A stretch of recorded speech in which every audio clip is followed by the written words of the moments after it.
अच्छा जी, बिस्मिल्लाहिर्रहमानिर्रहीम स्टूडेंट्स, अस्सलाम वालेकुम। अच्छा स्टूडेंट्स, ये हमारा जो जेटी सिस्टम का जो पार्ट नंबर 2 है, यहाँ तक हमने पढ़ लिया था, ठीक है।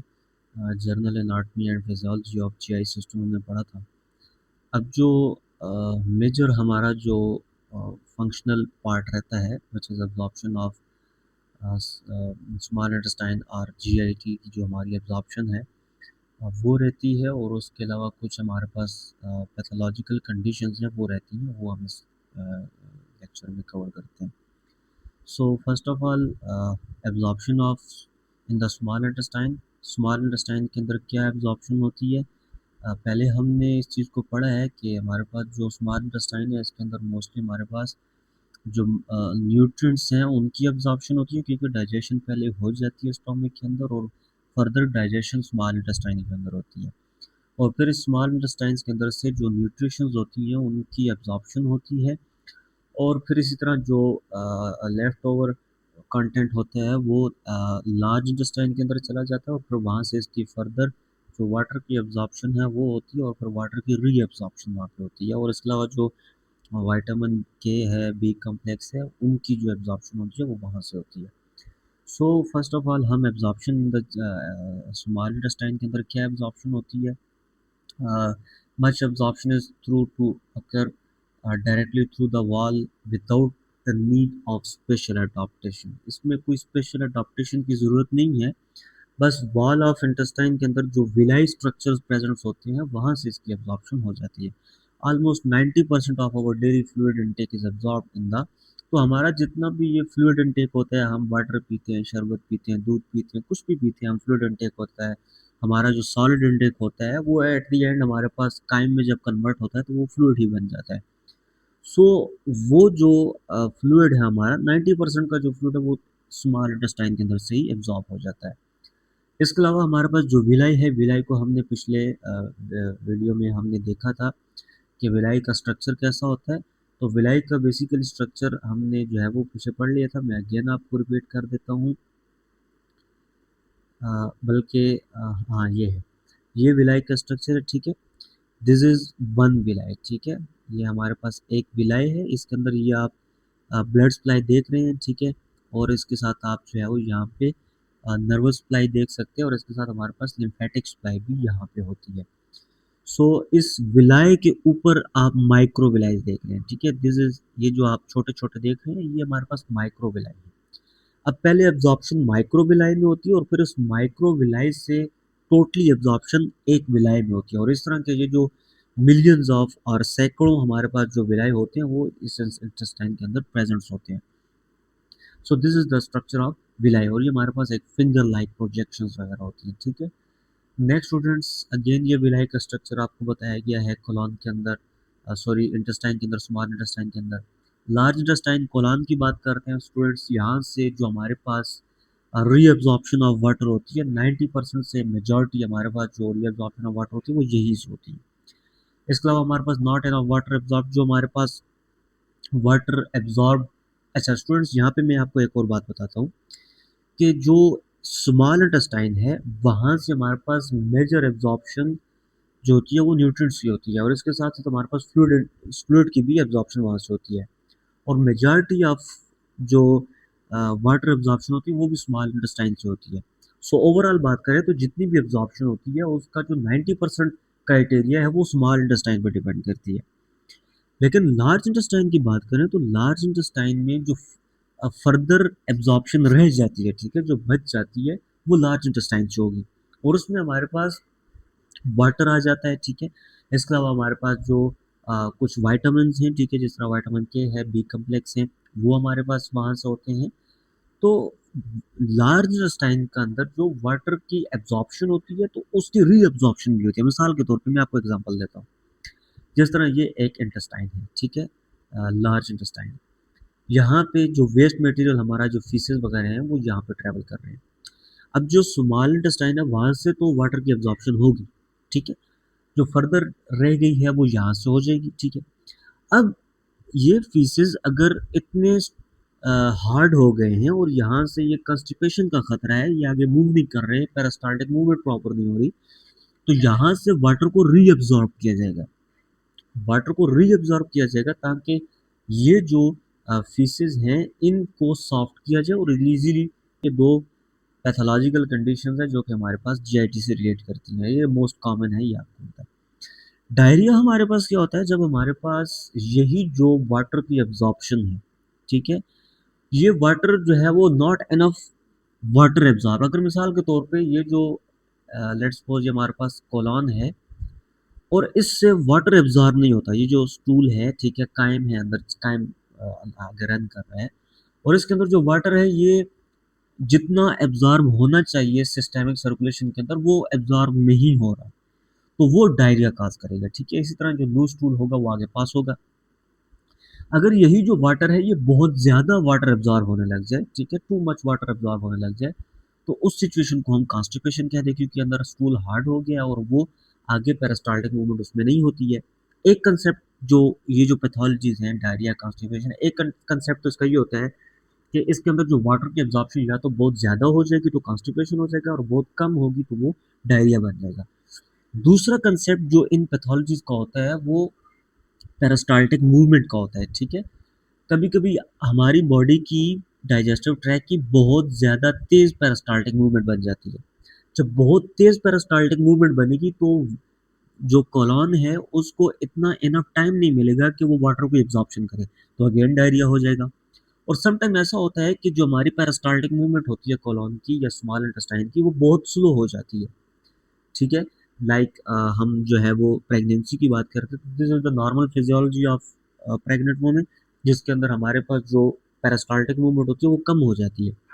अब उसकी वजह से जो फूड होती है वो बहुत ज़्यादा टाइम के लिए, मतलब अपने नॉर्मल टाइम से ज़्यादा वहाँ पे स्टे करती है, जिसकी वजह से जो वाटर होता है वो बहुत ज़्यादा एब्जॉर्ब हो जाता है, तो उस सिचुएशन में कॉन्स्टिपेशन हो जाता है। सो ये दो फैक्टर्स होते हैं जो इन पे अफेक्ट करते हैं, ठीक है। नेक्स्ट, लार्ज इंटेस्टाइन का solid material pass through the large intestine, okay, these are undigestible solid, और जो हमारे पास अनडाइजेस्टेबल जो फाइबर्स होते हैं जी वो तो अनडाइजेस्टेबल होते हैं, ये तो आपको पता है, सिंपल।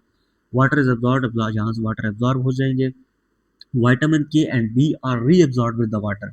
अच्छा, दूसरा यहाँ पे कंसेप्ट रीअब्जॉर्प्शन का जो हमने पहले समझा है, तो उसके साथ ये भी देख लें कि वाटर की जब रीअब्जॉर्प्शन होती है तो उसके साथ हमारे पास विटामिन के और विटामिन बी कम्प्लेक्स की अगेन रीअब्जॉर्प्शन होती है, लेकिन इतनी ज़्यादा रीअब्जॉर्प्शन नहीं होती कि जितना हमने एब्जॉर्ब किया था वो सारा का सारा रीअब्जॉर्ब हो जाए। समहाउ जो हमारे लिए ज़रूरी है इंटेस्टाइन के लिए वो थोड़ा बहुत जो विटामिन के और बी कम्प्लेक्स है वो रीअब्जॉर्ब हो जाते हैं, बकाया वो सर्कुलेशन में चले जाते हैं। रेक्टम की बात करें तो रेक्टम में सॉलिड वेस्ट जो होता है वो वहाँ पे स्टोर होता है और एनस के थ्रू वहाँ से निकल जाता है। अच्छा, उसके बाद यू हैव गॉट कंपनी, ये आपको एक वो बताया गया है कि living in the large intestine in the common meaning, आपको पहले ही एक्सप्लेन कर दिया था कि ये जो हमारे पास ई कोलाई होता है ये हमारे पास विटामिन बी कम्प्लेक्स और विटामिन के की बेसिकली सिंथेसिस करता है, ठीक है, जनरेट गैसेस। और यहाँ पे जब हमारे पास जो मेटाबॉलिज्म हो रही होती है अंदर, जो break down of large molecule into small molecule हो रहे थे, उसकी वजह से हमारे पास गैसेस बनती हैं, ठीक है। जब हम कहते हैं ना कि हमारी बॉडी के अंदर फ्लैचुलेंस हो गई है, ठीक है, बॉडी के अंदर या स्टोमक के अंदर या इंटेस्टाइन के अंदर गैस होती है, ठीक है, तो वो किसके प्रोडक्ट में होता है, वो बेसिकली यही, जब ये डाइजेशन हो रही होती है तो उस डाइजेशन के प्रोडक्ट में हमारे पास गैसेस बनती हैं, ठीक है, और वो मीथेन गैसेस है, हाइड्रोजन सल्फाइड है, ठीक है। तो इस तरह हमारे पास गैसेस होती है जो कि हमें गैस काज करती है, मतलब जो फ्लैचुलेंस काज करती है। तो ये जो गैसेस है ये इनकी जो प्राइमरी रीजन है वो क्या है कि ये मेटाबॉलिज्म की वजह से होती है, ठीक है। और मेटाबॉलिज्म एक फूड की मेटाबॉलिज्म होती है और दूसरी बैक्टीरियल मेटाबॉलिज्म, दो मेटाबॉलिज्म के जो बाय प्रोडक्ट में हमारे पास गैसेस बनती है, ठीक है। नेक्स्ट, वेस्टिजियल ऑर्गन, वही अपेंडिक्स आ गया, ठीक है, अगेन ये हमारे पास वेस्टिजियल ऑर्गन भी इसको हम कहते हैं, ठीक है। और इसका कंसेप्ट हमने पिछले लेक्चर में समझा था, ठीक है। समटाइम हम इसको इंक्लूड करते हैं डाइजेस्टिव सिस्टम में और समटाइम हम इसको निगलेक्ट करते हैं, वेस्ट, इसी वजह से इसको हम वेस्टिजियल ऑर्गन भी कहते हैं, ठीक है। और ये फिंगर लाइक प्रोजेक्शन इसकी होती है। रेक्टम की बात करें तो रेक्टम हमारे पास last section of our large intestine है, ठीक है, जहाँ पे हमारे पास जो स्टूल होता है वो स्टोर होता है और उसके बाद वहाँ से जब मेसेंटेरिक प्लेक्सस को से स्टिमुलेशन मिलती है और वो ब्रेन तक स्टिमुलेशन लेकर जाते हैं तो हमें अर्ज फील होती है डेफिकेशन की, ठीक है। यहाँ से हमारे पास एलिमिनेट होते हैं फीसेस अनडाइजेस्टेड मटेरियल जो हमारे पास डाइजेशन से फ्री हो जाता है और जो अनडाइजेस्टेड मटेरियल होता है वो यहाँ पे स्टोर होगा।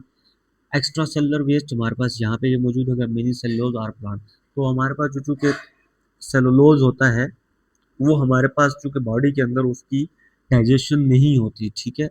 लाइक हम ये जो ग्रीन वेजिटेबल्स होते हैं, प्लांट्स होते हैं, वहाँ से हम जो सेलुलोज लेते हैं उनकी ह्यूमन बॉडी के अंदर डाइजेशन नहीं होती। तो वो इसी तरह जिस तरह हम सेलुलोज लेते हैं उसी तरह हमारी बॉडी से एक्सक्रीट करते हैं। तो रेक्टम के अंदर ये भी मोस्टली होते हैं, क्योंकि यहाँ तो ये एंड जगह पे ये खड़े हो जाते हैं। और उसके बाद हमारे पास रोगेजेस और फाइबर जो हमारे पास होते हैं, ये भी आपको पता है, जो अनडाइजेस्टेबल होते हैं, ठीक है, जो अनडाइजेस्टेड रह जाते हैं वो हमारे पास फाइबर। और ये फाइबर हमारे पास बहुत इंपॉर्टेंट होते हैं स्टूल की स्टिमुलेशन में या स्टूल की आगे इनहांसमेंट। मिसाल के तौर पे फाइबर होते हैं तो फाइबर अपने अंदर वाटर को जज़ब करते हैं, ठीक है, अब्जॉर्ब करते हैं। और उसी की वजह से ये जो स्टूल होता है ये सॉफ्ट होता है और इजीली मोबाइल होता है, ठीक है। ओके, नेक्स्ट हमारे पास जो है वो एसेसरी ऑर्गन्स, जिसमें हमारे पास pancreas, gall bladder and spleen आता है, ठीक है। और पेंक्रियाज आपको पता है जो कि पेंक्रियाटिक जूस को रिलीज करता है, गाल ब्लैडर हमारे पास स्टोर करता है बाइल को which is the product of liver. और स्प्लीन जो हमारे पास होती है ये भी हमारे पास हेल्प आउट करती है डाइजेस्टिव सिस्टम में, लेकिन इतना मेजर रोल स्प्लीन का नहीं है। जो दो बाकी ऑर्गन्स हैं जो कि डाइजेस्टिव जूस बनाते हैं वो इसमें अंदर इन्वॉल्व होते हैं। गाल ब्लैडर की बात करें तो गाल ब्लैडर हमारे पास एक पाउच स्ट्रक्चर होता है, ठीक है, जो कि लीवर के बिल्कुल नीचे लगा होता है। जैसे ही आप लीवर को स्ट्रक्चर आप देखते हैं ना, अगर आपने एनाटॉमी की लैब में एब्डोमेन में लीवर के नीचे सॉरी एब्डोमेन आप स्ट्रक्चर देखा हो एनाटॉमी की डमी पे, तो उसमें जो लीवर जब आप उठाते हैं तो उसके बिल्कुल नीचे हमारे पास लिवर की सेंटर के लोब में जहाँ से डाइसेक्ट होता है वहाँ पे हमारे पास गाल ब्लैडर अटैच होता है, ठीक है। और बाइल डक्ट इसका इसके साथ लगी होती है, जहाँ से जो हमारे पास होता है ये जो जूस होता है ये हमारे पास कैरी आउट होता है। और इस बाइल का क्या मतलब है, ठीक है, long tube that carries bile, bile emulsification lipid physically break down a part of fats. इसके अलावा हमारे पास जो इमल्सिफिकेशन ऑफ फैट होती है, ठीक है। इमल्सिफिकेशन ऑफ फैट का क्या मतलब होता है, लेट्स सपोज ये आपने कोई फैटी फूड खाई, ठीक है, this is a fatty food. अब इसके साथ जो हमारा ये जो बाइल होता है ये इसके साथ इमल्सिफाई हो जाता है, इसके साथ चिपक जाता है, इसको थोड़ा सा इमल्सिफाई कर देता है, ठीक है। तो this is the process of emulsification. जब ये फैट के साथ इमल्सिफाई हो जाता है तो नेक्स्ट प्रोसेस इज इमल्सिफिकेशन, जिसमें मजीद इसकी ब्रेक डाउन होती है। सिंपल आप यूँ समझ लें कि ये एक लार्ज मालिक्यूल है फैट का, इमल्सिफाई होता है तो उसमें ये जो बाइल होता है ये इसको डाइसेक्ट कर देता है छोटे से स्ट्रक्चर के अंदर। क्यों? क्योंकि बाइल के अंदर हमारे पास लाइपेज एंजाइम्स होते हैं, ठीक है, इस वजह से इसकी मल्सिफिकेशन होती है। और जब ये फर्दर आगे इसकी मल्सिफिकेशन होती है तो उसको मजीद थोड़े टुकड़ों में तोड़ा जाता है और फिर इसके बाद इसको एब्जॉर्ब किया जाता है। नेक्स्ट हमारे पास 500 to 1000 ml स्प्लिट डेली। हमारे पास जो बाइल है वो अबाउट इतनी सिक्रेशन इसकी होती है डेली बेसिस पे। अच्छा, इसके बाद हमारे पास बाइल इसे बेटर ग्रीनिश येलोइश एल्कलाइन, हमारे पास ये इसकी नेचर होती है बाइल की। और उसके बाद ये हमारे पास stored in the gall bladder between meal and upon eating in discharge. तो पहले हमने इसको एक्सप्लेन कर दिया है कि ये हमारे पास गाल ब्लैडर के अंदर स्टोर रहता है और जैसे ही हम मील खाते हैं या जैसे ही हमारे पास जो न्यूरोनल स्टिमुलेशन ब्रेन को मिलती है कि हम कोई खाना खा रहे हैं या जब जो वो स्टोमक के अंदर इंसर्ट होती है तो उस वक्त हमारे पास ये जो बाइल होता है ये गाल ब्लैडर से ड्रॉप कर जाता है। वेटर ऑफ ओवेल्वा एक स्ट्रक्चर था, मुझे अभी उसका नाम सही प्रॉपर ध्यान में आया है। मैंने आपको पहले एक बताया था स्ट्रक्चर के, बल्कि मैं आपको डायग्राम में जाकर बताता हूँ। ओके, ये बात, ये हमारे पास लिवर है, ठीक है, यहाँ से हमारे पास बाइल डक्ट आती है। ये हमारे पास गाल ब्लैडर है, ये हमारे पास कॉमन बाइल डक्ट है जहाँ से पेंक्रियाटिक जूस और बाइल डक्ट आती है, ठीक है। और ये जो ओवेला ओवेला वाटरी है, ठीक है, ये हमारे पास जो डुडेनम होती है उसके ऊपर ये स्ट्रक्चर होता है और वहाँ से ये जो नीचे ड्रेन करता है, ठीक है। ओके ओके, ये क्लियर हो गया। नेक्स्ट हमारे पास पेंक्रियाज आता है। पेंक्रियाज हमारे पास आ, आपको पता है जो पेंक्रियाटिक जूस रिलीज करते हैं और पेंक्रियाटिक जूस के अंदर मोस्टली पेप्सिन होते हैं, ठीक है, जो कि जो पेप्सिनोजन होता है और वो पेप्सिन कन्वर्ट होता है HCl की प्रेजेंस में स्टोमक में, और वो फिर प्रोटीन की ब्रेक डाउन करता है, ठीक है। An organ which secrete both digestive enzyme and hormone, क्योंकि पेंक्रियाज हमारे पास एक्सोक्राइन प्लस एंडोक्राइन बोथ इसके अंदर कैटेगरीज आती हैं। एक्सोक्राइन कौन सी कैटेगरीज आती है? जो कि हमारे पास लाइक डाइजेस्टिव एंजाइम को रिलीज करता है, ठीक है, डाइजेस्टिव जूस को रिलीज करता है। और एंडोक्राइन एंडोक्राइन कौन सी प्रॉपर्टीज इसके अंदर आती है? जैसे ये हमारे पास इंसुलिन को रिलीज करता है, ग्लूकागोन को रिलीज करता है, सोमैटोस्टैटिन को रिलीज करता है, तो ये हमारे पास एंडोक्राइन फंक्शन के अंदर आ जाते हैं।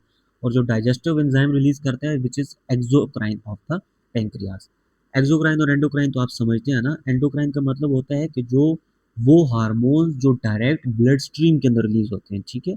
और एक्सोक्राइन का मतलब होता है कि इसमें मोस्टली एंजाइम आते हैं, हार्मोन नहीं आते, जो कि ब्लड स्ट्रीम के बजाय ग्लैंड से बाहर निकलते हैं और अपने करीबी सरफेस एरिया जो होता है वहाँ पे जाते हैं। जिस तरह मिसाल के तौर पे मैं आपको वापस से डायग्राम में जाऊँ, तो ये जैसे आप देख रहे हैं पेंक्रियास ये है, ठीक है। तो पेंक्रियास डुअल ऑर्गन, ठीक है, ये हमारे पास एक्सोक्राइन एंडोक्राइन दोनों फंक्शन सर्व करता है। तो ये पेंक्रियास जब आपके स्टोमक में नियर बाय एक डक्ट के थ्रू, पेंक्रियाटिक डक्ट के थ्रू डाइजेस्टिव जूस यानी कि पेंक्रियाटिक जूस जो रिलीज करता है उसको हम एक्सोक्राइन फंक्शन कहते हैं। और यही जो पेंक्रियाज होता है इसके अंदर आइसोलेट्स ऑफ लैंगरेंस होते हैं, ठीक है, जिसके अंदर अल्फा सेल होते हैं, बीटा सेल्स होते हैं, गैमा सेल्स होते हैं। तो वो जो सेल्स होते हैं, अब अल्फा सेल हमारे पास ग्लूकागोन को रिलीज करेगा, बीटा सेल इंसुलिन को रिलीज करेगा, गैमा सेल सोमैटोस्टैटिन को रिलीज करेंगे, तो वो एक ब्लड वेसल के थ्रू ब्लड में जाएंगे। तो दिस इज एंडोक्राइन सिस्टम, ठीक है। तो एंडोक्राइन और एक्सोक्राइन के दरमियान डिफरेंस क्लियर हो गया होगा आपको। Next, pancreatic juice digest all major nutrients type, जितनी भी मेजर न्यूट्रिएंट टाइप्स होती हैं जिसमें मोस्टली हमारे पास प्रोटीन्स होते हैं, तो वो हमारे पास ये डाइजेस्ट करता है। Nearly all digestion occur in the small intestine and all digestion is completed into small intestine. Her digestion, वही सिंपल बात कर रहा है कि जो तकरीबन डाइजेशन होती है हमारे पास इसी इसी जगह पे होती है और वहीं पे कंप्लीट भी हो जाती है स्मॉल इंटेस्टाइन में। पैंक्रियाज में नेक्स्ट हमारे पास डाइजेस्टिव एंजाइम है, ठीक है, डाइजेस्टिव, चूँकि वो प्रोटीन को डाइजेस्ट करते हैं, ठीक है, जिसमें हमारे पास ट्रिप्सिन है, काइमोट्रिप्सिन है, ठीक है। इसके अलावा हमारे पास लिपिड वाले एंजाइम है जिसमें हमारे पास लाइपेज आता है, एमाइलेज जो कि स्टार्च को डाइजेस्ट करता है, ठीक है, माल्टोज में, और माल्टोज फर्दर डिवाइड होता है ग्लूकोज में। बफर सिस्टम की बात करें तो बफर में हमारे पास बाइकार्बोनेट्स आ जाते हैं, ठीक है, जो कि न्यूट्रलाइज करते हैं एसिड को स्टोमक के अंदर, ठीक है। नेक्स्ट ये अगेन वही स्ट्रक्चर है, ठीक है, ये हमारे पास बाइल स्टोर हुआ पड़ा है गाल ब्लैडर के अंदर। This is a cystic duct, ठीक है, और ये हमारे पास हेपेटिक डक्ट जो पीछे लिवर से आ रही थी। और नेक्स्ट ये हमारे पास कॉमन बाइल डक्ट है, ये पेंक्रियाटिक डक्ट है जो कि पेंक्रियाज से आ रही है। और ये हमारे पास ड्यूडिनम है, ठीक है। Next, absorption of various nutrition digestive system. तो carbohydrate, protein, fats and water जो हमारे पास मैक्रो न्यूट्रिएंट्स हैं उनकी एब्जॉर्प्शन होती है। तो ये आपको बताए गए हैं कि प्रोटीन किन किन चीज़ों में ज़्यादा होते हैं, ठीक है, कार्बोहाइड्रेट किन चीज़ों में ज़्यादा होते हैं, फैट किन चीज़ों में ज़्यादा होते हैं, और वेजिज जो हमारे पास वेजिटेबल्स होती हैं इसके अंदर क्या चीज़ें पाई जाती हैं। नेक्स्ट, एब्जॉर्प्शन ऑफ कार्बोहाइड्रेट की बात करें तो digestible carbohydrates are broken into simpler molecule by enzyme in the saliva and the juice produced by the pancreas and in the lining of the small intestine। वही बात कर रहा है कि जो हमारे पास डाइजेस्टिबल कार्बोहाइड्रेट्स होते हैं जिस तरह माल्टोज हो गया, फ्रक्टोज हो गया।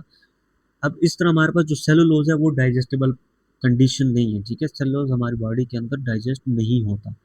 एनिमल्स के अंदर डाइजेस्ट होता है लेकिन हमारी बॉडी के अंदर वो डाइजेस्ट नहीं होता। क्यों डाइजेस्ट नहीं होता? क्योंकि सेलुलोज के को जो सेलुलेज एंजाइम होता है वो हमारी बॉडी के अंदर प्रेजेंट नहीं होता। और जो जानवर होते हैं, एनिमल्स होते हैं, उनके अंदर सेलुलेज एंजाइम प्रेजेंट होता है, इस वजह से सेलुलोज की डाइजेशन वहाँ पे होती है। तो ह्यूमंस के अंदर सेलुलेज की जो सेलुलोज है उसकी डाइजेशन नहीं होती, ठीक है।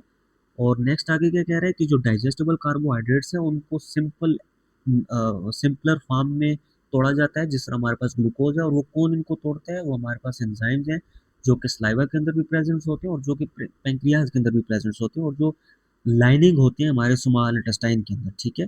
नेक्स्ट हमारे पास जो स्टार्च होता है डाइजेस्टिव टू स्टेप। अब जो स्टार्च है वो हमारे पास दो स्टेप में डिवाइड होता है, ठीक है। फर्स्ट क्या होता है? फर्स्ट वो माल्टोज में जाता है और देन ये ग्लूकोज में जाता है। तो वही कहानी आई थिंक सो इसमें यही लिखी होगी। Enzyme in the saliva and pancreatic juice break the starch into molecule called maltose, वही बात है, जो स्टार्च है वो माल्टोज में कन्वर्ट होगा। क्यों? सलाइवा और पैंक्रियाटिक जूस के अंदर जो एमाइलेज एंजाइम होगा उसकी वजह से। Then an enzyme in the lining of small intestine maltase. अब नेक्स्ट जो हमारे पास माल्टेज एंजाइम है वो माल्टोज को ग्लूकोज में कन्वर्ट करेगा। अब जो ग्लूकोज है वो ब्लड के अंदर एब्जॉर्ब हो जाएगा। Then glucose is carried through the blood stream in the liver where it is stored और यूज टू प्रोवाइड एनर्जी। अब जब ये लिवर के अंदर कैरी आउट हो जाता है, जो ग्लूकोज है वो उसकी एब्जॉर्प्शन हो गई है, वो लिवर तक चला गया है, तो वहाँ पे अब जो जितना भी मटेरियल है उसकी पहले डिटॉक्सिफिकेशन वगैरह होगी, और इसके अलावा वहाँ पे जो मेटाबॉलिज्म, फर्दर मेटाबॉलिज्म होगी लिवर के अंदर, और इसके अलावा अगर उसको वहाँ पे स्टोर होना हुआ ग्लाइकोजन की फॉर्म में, जो ग्लूकोज होता है वो ग्लाइकोजन की फॉर्म में स्टोर हो जाता है लिवर के अंदर, और अगर बॉडी को नीड हो तो वो उस अकॉर्डिंग बॉडी को वो दे देता है लिवर। प्रोटीन की एब्जॉर्प्शन की बात करें तो वही सिंपल एब्जॉर्प्शन है कि जो प्रोटीन होता है ये हमारे पास पेप्सिन एंजाइम होता है, वो इसको डाइजेस्ट करता है। Further digestion of the protein is completed in the small intestine. अब हमारे पास जो एक तो हमारे जैसे ही हमने प्रोटीन को swallow किया तो उसकी डाइजेशन स्टोमक से स्टार्ट हो गई है, ठीक है, क्योंकि स्टोमक के अंदर पेप्सिनोजन पेप्सिन के अंदर कन्वर्ट होता है। तो जैसे ही स्टोमक के अंदर उसकी डाइजेशन स्टार्ट होगी तो स्मॉल इंटेस्टाइन के अंदर फर्दर उसकी डाइजेशन कंप्लीट हो जाती है। Here several enzymes from the pancreatic juice and the lining and the lining of the intestine carry out the breakdown of huge protein molecule into smaller molecule। तो बहुत सारे protein sorry enzymes होते हैं, जिस तरह पेप्सिन एंजाइम है, trypsin enzyme है, trypsin enzyme है, ये सारे एंजाइम्स हैं, ये प्रोटीन को कन्वर्ट करते हैं अमाइनो एसिड के अंदर जो कि स्मॉल मॉलिक्यूल्स हैं। अब स्मॉल मॉलिक्यूल जो अमाइनो एसिड्स हैं वो वहाँ से एब्जॉर्ब होंगे स्मॉल इंटेस्टाइन से, ठीक है। The small molecules can be absorb from the hollow of small intestine in the blood and then carried out, ठीक है, ये तो आप समझते हैं ना, इजी स्टेटमेंट है, ठीक है। नेक्स्ट, फैट की एब्जॉर्प्शन भी उसी तरह ही है। हमारे पास जो लाइपेज एंजाइम है, ठीक है, वो जो लिपिड्स हैं उनको कन्वर्ट करता है फैट के अंदर या ट्राइग्लाइसराइड्स के अंदर या फैटी एसिड्स के अंदर, और देन वो हमारे पास आगे जाते हैं, ठीक है, एब्जॉर्ब होते हैं। So first step in digestion of fat is the bile acid produced by the liver break the large fat molecules into smaller molecules, some of which are fatty acid and cholesterol। तो जो large fats होते हैं, large lipids होते हैं, उनको smaller molecules के अंदर convert किया जाता है, तोड़ा जाता है, ब्रेक डाउन किया जाता है, और उसमें कुछ फैटी एसिड्स में चले जाते हैं, कुछ ट्राइग्लिसराइड्स में चले जाते हैं और कुछ कोलेस्ट्रॉल्स में चले जाते हैं, ठीक है। The bile acid combine with the fatty acid, और जो हमने पढ़ा है कि एमल्सिफिकेशन होती है, तो उसमें क्या होता है कि ये जो बाइल एसिड होता है ये फैटी एसिड्स के साथ कंबाइन हो जाता है, and cholesterol and help the molecule to move into the cell of the mucosa. और फिर ये एमल्सिफिकेशन जब हो जाती है, ब्रेकडाउन हो जाती है, तो फिर ये सेल के अंदर इजीली मूव आउट हो जाते हैं, ठीक है।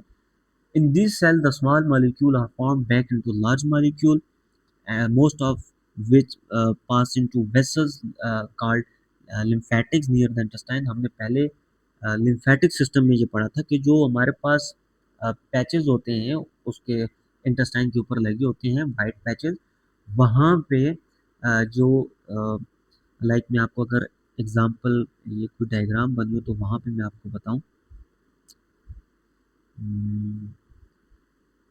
ओके, यहाँ पे मैं आपको बताता हूँ कि इस तरह हमारे पास एक डॉट लगे होते हैं ना, जिसको हम वाइट पैचेस कहते हैं, स्मॉल इंटेस्टाइन के ऊपर लगे होते हैं, ठीक है। अब ये जो स्मॉल इंटेस्टाइन के ऊपर ये जो लगे हुए हैं ये वाइट पैचेस, इसके अंदर लिम्फेटिक सिस्टम आ रहा होता है और लिम्फ आ रहा होता है, ठीक है। और ये जो स्मॉल इंटेस्टाइन है यहाँ से जो फैट है उनकी एब्जॉर्प्शन होती है, और वो जो एब्जॉर्प्शन होती है वो इन वाइट पैचेस के अंदर जाती है, और इसी तरह जो वाइट पैचेस होते हैं वो लिम्फेटिक सिस्टम के अंदर आगे उसको ट्रेवल करवा देते हैं। सो फैट की एब्जॉर्प्शन सेपरेट है, ठीक है, इसको आपने बाकी एब्जॉर्प्शन के साथ मिक्स नहीं करना। फैट की एब्जॉर्प्शन इज समथिंग एल्स, ठीक है, वो लिम्फेटिक के थ्रू होती है। These small vessels carry the reform fat to the vein of the chest and the blood carry the fat to store deposit.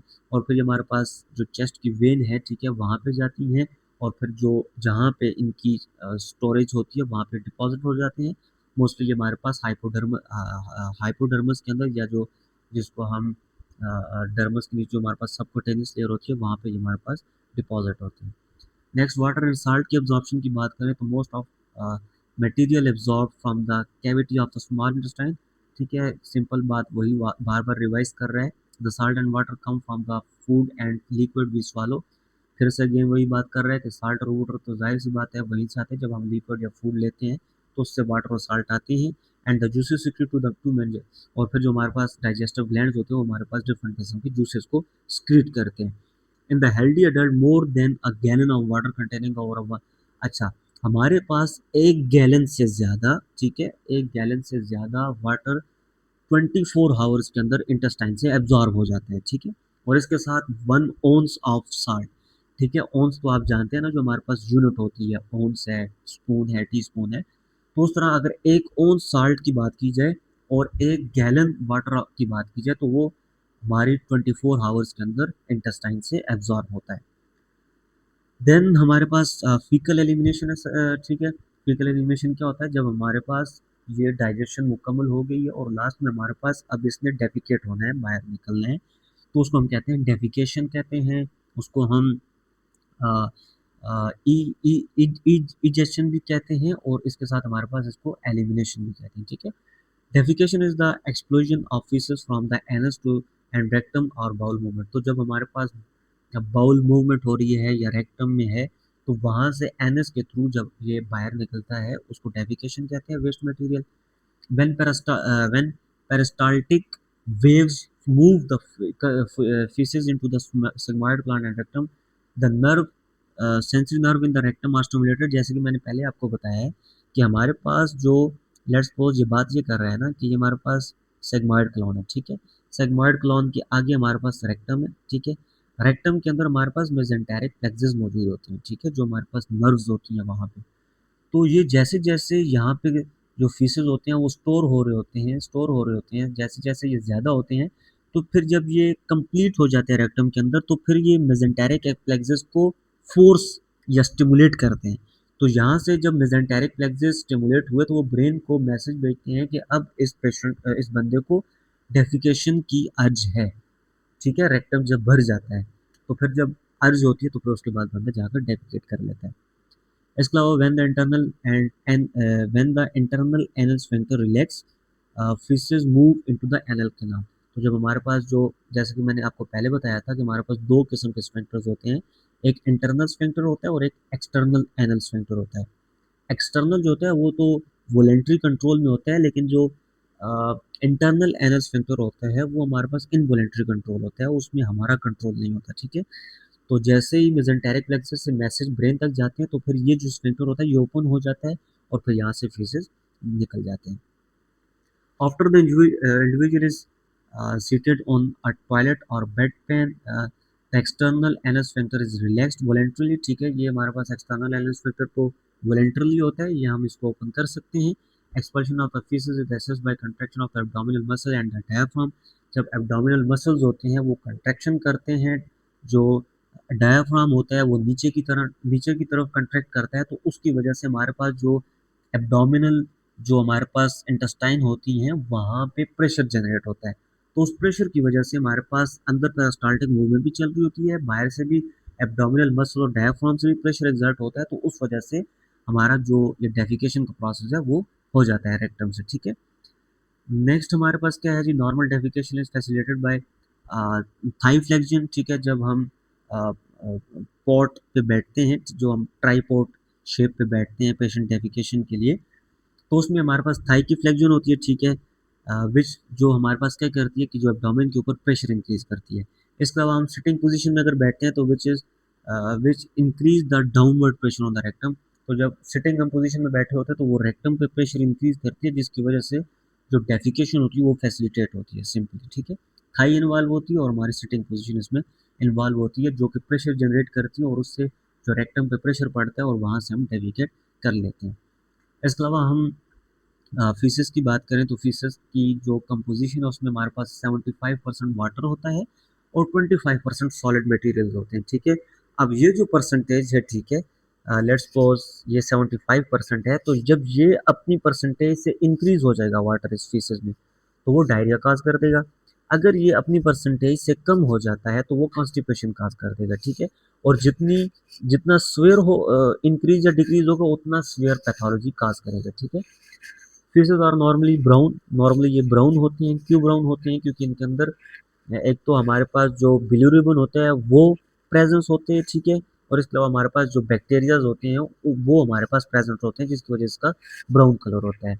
अच्छा, chiefly due to presence of stercobilin and urobilin. ये bilirubin की हमारे पास types आती हैं, ठीक है। Bilirubin की आगे फर्दर टाइप्स होती है ना, स्टीरोबिलिन और यूरोबिलिन। और ये हमारे पास जो है वो बाइल को पिगमेंट प्रोवाइड करता है। इसके अलावा हमारे पास bacteria action, E coli, streptococci में अफेक्ट फीकल कलर ऑर्डर। और इसके अलावा हमारे पास जो ई कोलाई होते हैं, स्ट्रेप्टोकोकाई होते हैं, क्योंकि ये हमारे पास नॉर्मल फ्लोरा होते हैं लार्ज इंटेस्टाइन के, तो ये हमारे पास कलर ऑफ द स्टूल को इम्पैक्ट कर सकते हैं, ठीक है। An adult usually 7 to 8 litre of flats, ठीक है, जो हमारे पास गैस होती है वो हमारे पास इतनी एक एडल्ट के अंदर 24 घंटों के अंदर बनती है। और फिर ये हम या तो जो हम ब्लीचिंग करते हैं, डिकार करते हैं, ठीक है, या हम जो गैस रिलीज करते हैं तो उसके थ्रू ये रिलीज हो जाती है। The gas the gases include carbon dioxide. उसमें क्या क्या कार्बन डाइऑक्साइड गैसेस होती है, मीथेन गैस होती है, हाइड्रोजन गैस होती है, ऑक्सीजन और न्यूट्रिशन नाइट्रोजन। ये गैसेस यहाँ पे हमारी डाइजेस्टिव ट्रैक्ट के अंदर बनती हैं। और पहले मैंने एक्सप्लेन किया है कि हमारे पास ये गैसेस कैसे बनती हैं। बैक्टीरिया के डेड होने की वजह से भी बनती हैं हमारे पास। इसके अलावा जो फूड डाइजेशन हो रही होती है उसकी वजह से भी बनती है। और कुछ जब हम नवाला ले रहे होते हैं, स्वालो कर रहे होते हैं, तो इन्वायरमेंट से कुछ एयर हमारे इसोफेगस के थ्रू चली जाती है डाइजेस्टिव ट्रैक में। Then physiology of defecation, elimination of the waste product of digestion from the body essential to health. अब जाहिर सी बात है कि एलिमिनेशन करना हमारी हेल्थ के लिए ज़रूरी है, क्योंकि अगर ये नहीं होगा, अगर अब आप खुद अंदाज़ा लगा लें, अगर एक बंदा है उसको कॉन्स्टिपेशन हो जाती है, वो फीसेस को एलिमिनेट नहीं कर पाता, तो उसकी हेल्थ पे क्या इफेक्ट पड़ता है, ये तो आप खुद समझते हैं ना। The excreted waste product are refer to as faeces. तो यही जो हम वेस्ट प्रोडक्ट रिलीज करते हैं उसको हम फीसेस या स्टूल कहते हैं। Next 3 type of movement occur in the large intestine. Students 3 किस्म की हमारे पास मूवमेंट होती है लार्ज इंटेस्टाइन के अंदर, ठीक है। एक हमारे पास होती है हॉस्टरल चर्निंग मूवमेंट, ठीक है। हॉस्टरल चर्निंग मूवमेंट ऐसी मूवमेंट होती है जिसके अंदर जो हमारी लार्ज इंटेस्टाइन होती है वो कंट्रैक्ट करती है, तो जो अंदर फ्लूइड होता है, जो अंदर कायम होता है, वो बैक एंड फोर्थ मोशन कर रहा होता है, ठीक है। और जब ये बैक एंड फोर्थ मोशन होती है तो इससे हमारे पास जो वाटर होती है वो मूव भी करता है और उससे उसकी एब्जॉर्प्शन भी होती है, ठीक है। The first movement is hostel churning movement, ठीक है। सेकंड हमारे पास जो मूवमेंट होती है वो हमारे पास होती है क्लॉन पेरास्टाल्टिस, जो नॉर्मली हमने पहले पढ़ी है कि पेरास्टाल्टिक मूवमेंट हमारे डाइजेस्टिव ट्रैक के अंदर होती है। तो वही क्लॉन के अंदर जब पेरास्टाल्टिक मूवमेंट होती है तो उसको हम कहते हैं क्लॉन पेरास्टाल्टिक। तो दो हमने पढ़ लिए, हॉस्टल चर्निंग मूवमेंट और क्लॉन पेरास्टाल्टिक मूवमेंट। ये दो पेरास्टाल्टिक मूवमेंट इंटेस्टाइन के अंदर होती है, लार्ज इंटेस्टाइन के अंदर। और थर्ड होती है मैस पेरास्टाल्टिक मूवमेंट। ये हमारे पास एक पावरफुल मस्कुलर कंट्रैक्शन होती है, जो हमारे पास ये जो बाउल की मसल्स होती है लार्ज इंटेस्टाइन की, क्लॉन की, तो ये एक पावरफुल मसल कंट्रैक्शन करती है, ठीक है। जिसकी वजह से जो अंदर जो हमारे पास जो दूसरा होता है कोलॉन के अंदर जो ल्यूमन होता है उसके अंदर जो काइम पड़ा होता है उसकी मूवमेंट होती है, ठीक है।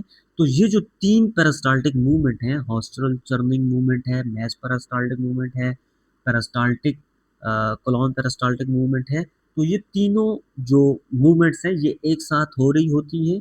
और इनकी वजह से हमारे पास एब्जॉर्प्शन ऑफ वाटर प्लस जो हमारे पास क्या कहते हैं उसको, ट्रैवल करता है, जो हमारे पास फैसिलिटेट करता है ट्रैवलिंग ऑफ द काइम, ठीक है। Next rectum and anal canal है। Rectum in the adult is usually 10 to 15 centimetre long, ठीक है। हमारे पास 15 सेंटीमीटर तक जिसकी यूजली लेंथ होती है। और एनल कैनाल की बात की जाए तो हमारे पास 2.5 to 5 सेंटीमीटर इसकी लॉन्ग रेंज होती है, ठीक है। And the rectum are folded folds that extend vertically, ठीक है, जो कि वर्टिकली एक्सटेंड होती है, फोल्ड होती है रेक्टम के अंदर। Each of the vertical fold contain a when and artery. When the when become distended and repeated pressure condition like a hemorrhoids pile, जिसको हम बेसिकली उर्दू में बवासीर कहते हैं, ठीक है। उसके अंदर बेसिकली होता क्या है कि जब हमारे पास रेक्टम के अंदर या एनल एरिया के अंदर, इंटरनल एनल एरिया या एक्सटर्नल एनल एरिया रेक्टम के अंदर जो वेन्स होती हैं वो किसी वजह से जो है वो डिस्टेंड हो जाएं, ठीक है, वो सूज जाएं, स्वेल हो जाएं। तो जब हमारे पास जब उसके ऊपर से फीसेस पास होते हैं तो वो फीसेस इसको रप्चर कर देते हैं। जब ये रप्चर हो जाते हैं तो ब्लीडिंग स्टार्ट हो जाती है। तो फिर इसी वजह से जब हम पेशेंट जो बवासीर के पेशेंट्स होते हैं जब वो डेफिकेशन करते हैं तो उनके साथ स्टूल आ रहा होता है, सॉरी ब्लड आ रहा होता है स्टूल के साथ, ठीक है। तो वो इसी वजह से आ रहा होता है क्योंकि ये जो वेन्स होती हैं ये किसी पैथोलॉजी की वजह से डिस्टेंड हो जाती हैं और फिर यहाँ पे जो वेन रप्चर स्टूल पास होने के साथ साथ जो वेन रप्चर होती है तो वहाँ से जो ब्लीडिंग होती है तो दिस इज कॉल्ड हेमोराइड्स और पाइल्स, ठीक है। The anal canal is bounded by the internal and external sphincter muscle. The internal sphincter is under voluntary, ये हमने पहले पढ़ लिया है। इंटरनल हमारे पास इनवोलेंट्री होता है और जो एक्सटर्नल होता है वो हमारे पास वोलेंट्री कंट्रोल में होता है। तो ये स्टूडेंट्स आप देख रहे हैं, ठीक है, ये हमारे पास रेक्टल सॉरी एनल रीजन है और ये हमारे पास रेक्टल रीजन है। इसमें हमारे पास एक इंटरनल हमारे पास स्फिंक्टर है, ठीक है, जैसे कि ये आप देख रहे हैं दिस इज इंटरनल स्फिंक्टर और ये आप जो नीचे देख रहे हैं दिस इज एक्सटर्नल स्फिंक्टर, ठीक है। तो नेक्स्ट हमारे पास फैक्टर दैट अफेक्ट डेफिकेशन। अब कौन से फैक्टर डेफिकेशन पे अफेक्ट कर सकते हैं? डेवलपमेंट अफेक्ट कर सकती है, जैसा कि आप देखते हैं चाइल्ड में ओट प्रोसेस होता है, मतलब ओट टाइमिंग होती है डेफिकेशन की, या उस पर फैक्टर अफेक्ट करते हैं। एडल्ट्स में और होती है और यंग में और होती है और ओल्ड एज में और होती है। इसके साथ हमारे पास डाइट पे डिपेंड करता है कि कौन सी डाइट आप ले रहे हैं।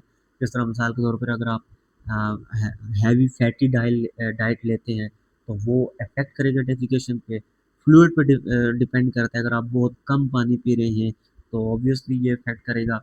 एक्टिविटी पे डिपेंड करता है कि अगर आप मिसाल के तौर पे कोई एक्टिविटी नहीं कर रहे तो उसकी वजह से भी डेफिकेशन पे इफेक्ट पड़ता है।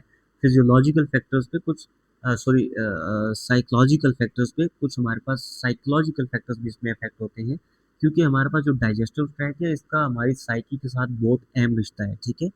तो साइकोलॉजिकल फैक्टर्स की डिपेंडेंस पे हमारे पास ये जो डेफिकेशन है इस पे इफेक्ट पड़ सकता है।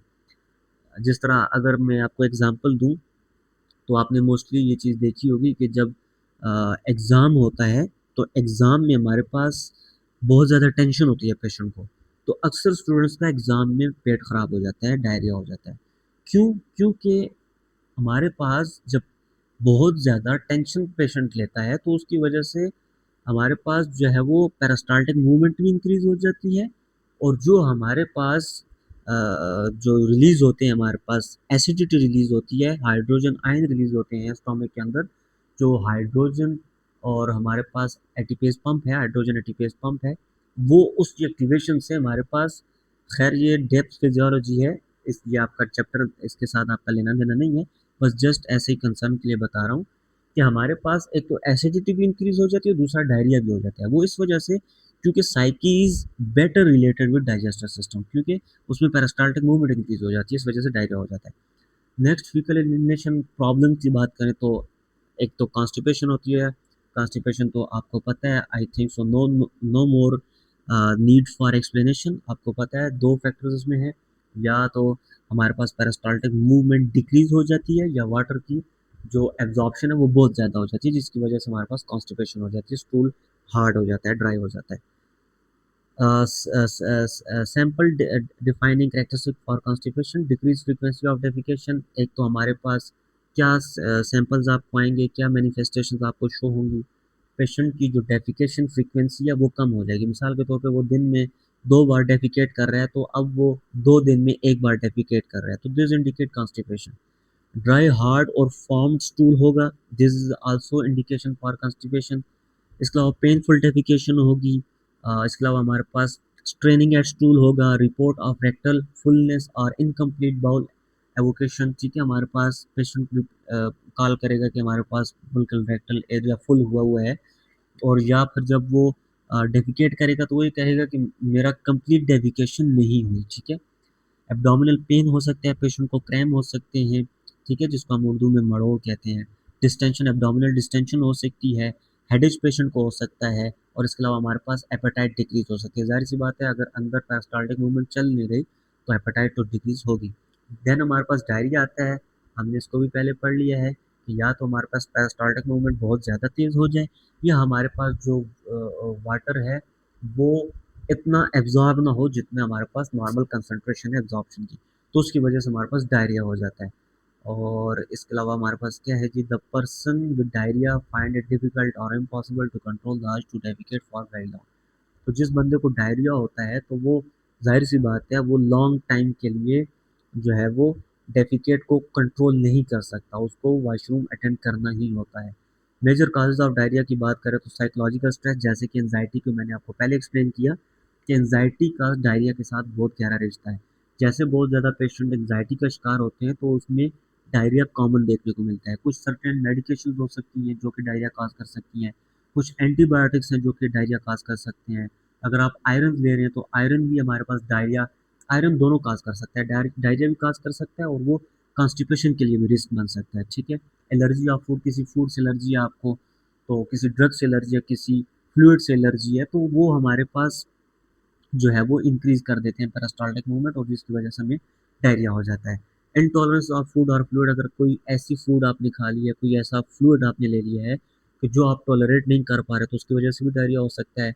या हमारे पास कोई डिजीज़ है कोलॉन की, जिस तरह हमारे पास इन्फ्लेमेटरी बाउल डिजीज़ है, तो उसके अंदर हमारे पास डायरिया या कॉन्स्टिपेशन दोनों रहते हैं हमारे पास इन्फ्लेमेटरी बाउल डिजीज़ के अंदर। ठीक है, रिजल्ट ऑफ प्रोलॉन्ग डायरिया की बात करें तो अगर बहुत लंबे टाइम से प्रोलॉन्ग होती है तो उसमें सबसे पहला जो हमारे पास होता है वो डिहाइड्रेशन होता है। ठीक है, डिहाइड्रेशन बॉडी के अंदर होती है और डिहाइड्रेशन की वजह से आपको फैटीग, वीकनेस और मेलेज होता है।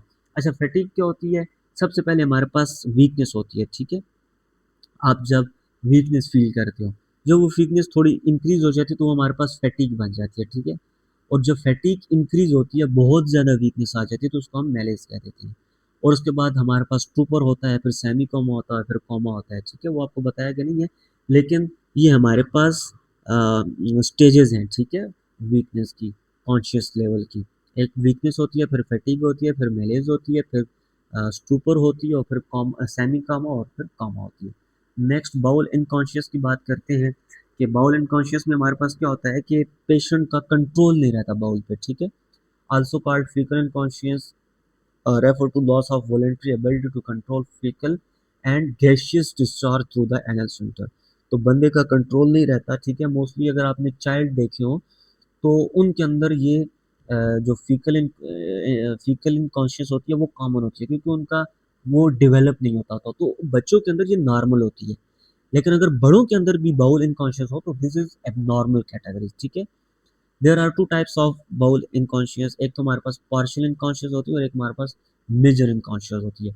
पार्शियल इनकॉन्शियस क्या होती है कि इन एबिलिटी टू कंट्रोल फ्लैटस और टू प्रिवेंट माइनर सॉइलिंग, या तो माइनर सी सॉइलिंग डेफिकेशन हो सकती है, या हमारे पास जो फ्लैटस जो गैस होती है उस पे कंट्रोल हमारा नहीं होता, मतलब हम उसको कंट्रोल नहीं करते। This is called partial unconscious.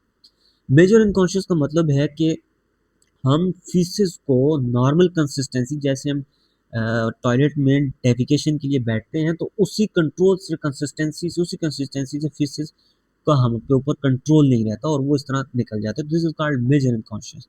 और मेजर इनकॉन्शियस को हमने जो है वो मेजरली ट्रीट करना होता है, मतलब उसको अर्जेंटली ट्रीट करना होता है। पार्शियल इनकॉन्शियस समटाइम ये खुद भी ठीक हो जाते हैं और समटाइम हमें इसको ट्रीटमेंट लेना पड़ता है, लेकिन मेजर इनकॉन्शियस को हम के लिए हमने ट्रीटमेंट लेना होता है।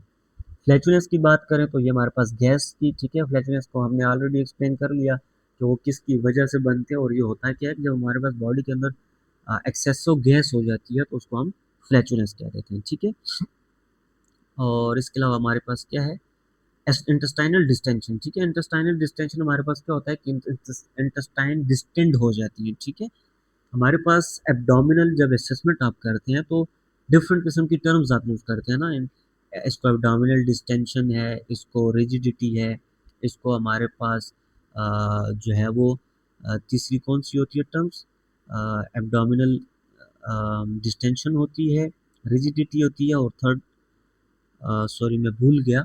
ठीक है, तो तीन टर्म्स हम जो है वो एब्डोमिनल असेसमेंट में हम यूज़ करते हैं। There are three primary source of lettuce lettuce के हमारे पास क्या क्या सोर्स हो सकते हैं। एक तो हमारे पास action of bacteria on the chyme and large intestine, जब बैक्टीरिया डाइजेशन में इन्वॉल्व होते हैं काइम में जो है वो इन्वॉल्व होते हैं तो उनकी वजह से भी बनती है हमारे पास गैस, और जब बैक्टीरिया की अपनी ब्रेकडाउन हो रही होती है उस वजह से भी बनते हैं।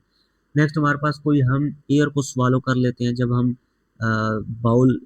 बोलस ले रहे होते हैं, मतलब स्वालो कर रहे होते हैं बोलस बोलस को, तो एनवायरनमेंट से कुछ एयर हम स्वालो कर लेते हैं, तो वो भी हमारे पास फ्लैचनेस की काजेज में आ सकती है।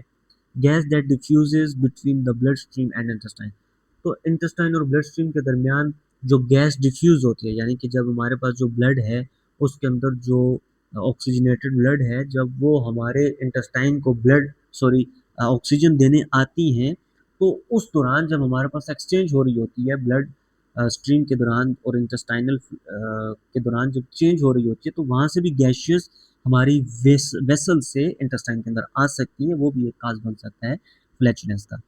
इसके अलावा हमारे पास काजेज़ की बात करें तो फूड, कुछ ऑनियन या गार्बेज है, ये भी हमारे पास अगर आप इसको ज़्यादा मिकदार में खाते हैं तो फ्लैचनेस बना सकते हैं। एब्डोमिनल अगर सर्जरी हुई है तो उसमें मोस्ट कॉमन फ्लैचनेस होती है एब्डोमिनल सर्जरी में, या आप नारकोटिक्स का यूज़ कर रहे हैं तो उसका भी इफेक्ट होता है फ्लैचनेस में। इसके अलावा हमारे पास ट्रीटमेंट क्या है जी, T X the in the gas can not expelled through the anus, it may necessity to insert rectal tube to remove.